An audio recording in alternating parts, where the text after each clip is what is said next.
Usualmente cuando definimos una función, definimos una variable en función de otras variables. Sin embargo, este no siempre es el caso, porque al considerar una esfera en el plano cartesiano, esta estará definida como una relación entre variables a través de una igualdad. Entonces, si nosotros consideramos una esfera de radio 1, estará definida como x al cuadrado más y al cuadrado más z al cuadrado igual a 1. Y si nosotros queremos hacer un análisis marginal sobre esta función, nosotros no vamos a poder hacer ese análisis como un todo. Necesariamente vamos a tener que considerar cada una de estas variables y estudiar su comportamiento respecto a otra de las variables. Por ejemplo, supongamos que queremos calcular la derivada parcial de la variable x respecto a y. En ese caso, nosotros, ¿qué vamos a hacer? Vamos a considerar únicamente las variables x y y vamos a fijar la variable z. Entonces, si tenemos a una esfera en el espacio cartesiano, al nosotros fijar la variable z, nos quedará únicamente una circunferencia en un plano que depende únicamente de x y de y. De esta forma, si nosotros queremos calcular esta derivada parcial, entonces procedemos de la siguiente forma. Calculamos la derivada de toda esta expresión, x al cuadrado más y al cuadrado más z al cuadrado respecto a y. Y del lado derecho vamos a tener la derivada de la constante 1 respecto a y.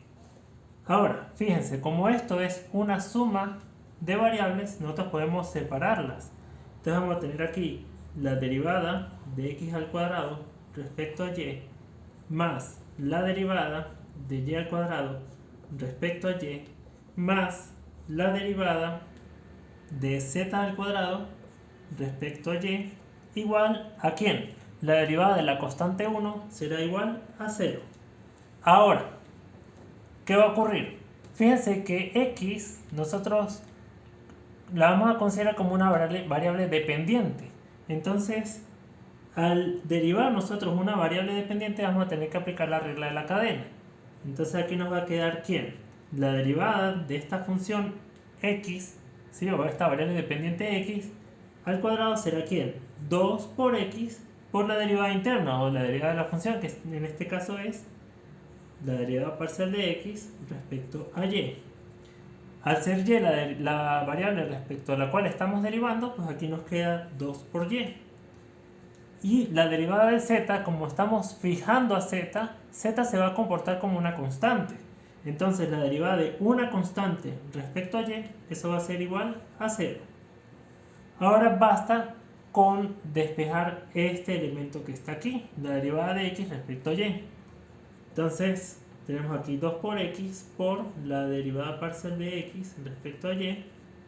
Y este 2y que está sumando pasará a restar al lado derecho de la ecuación. Y ahora tenemos 2x que está multiplicando la derivada parcial de x respecto a y, que está multiplicando, va a pasar a dividir. Entonces nos queda que la derivada parcial de x respecto a y va a ser igual a menos 2y sobre 2 por x. Y finalmente, lo que va a ocurrir es que menos 2 entre 2 es igual a 1.